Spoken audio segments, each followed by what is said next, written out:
કેન્દ્રીય બજેટ પર મુખ્યમંત્રી ભૂપેન્દ્ર પટેલે પ્રતિક્રિયા આપી। વાર્ષિક 12 લાખની આવક ધરાવનારને ટેક્સમાંથી મુક્તિ મળી છે। બજેટમાં મધ્યમ અને ઉચ્ચ વર્ગને મોટી રાહત મળી હોવાનું તેમણે જણાવ્યું। ગરીબ, યુવા અને ખેડૂતોને ગતિ આપનારું બજેટ ગણાવ્યું તો એગ્રીકલ્ચર, એમએસએમઈ, રોકાણ અને એક્સપોર્ટને આવરી લેતું બજેટ પણ ગણાવ્યું।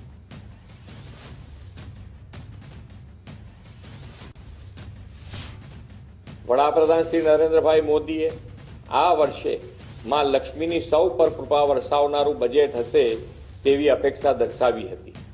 આ અપેક્ષા દેશની જનતા જનાર્દનની ખાસ કરીને ગરીબ અને મધ્યમ વર્ગોની પાર પાડતા આ સિટીઝન ફર્સ્ટ બજેટમાં ફળીભૂત થઈ છે।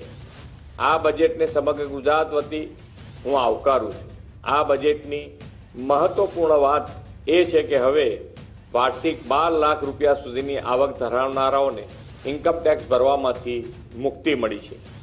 દેશના મધ્યમ અને ઉચ્ચ મધ્યમ વર્ગને આ એક મોટી રાહત છે અને તે માટે વડાપ્રધાનશ્રીને ખૂબ ખૂબ અભિનંદન પાઠવું છું। ગરીબ, યુવા, અન્નદાતા અને નારી શક્તિ આધારિત વિકાસને ગતિ આપનારું આ બજેટ છે।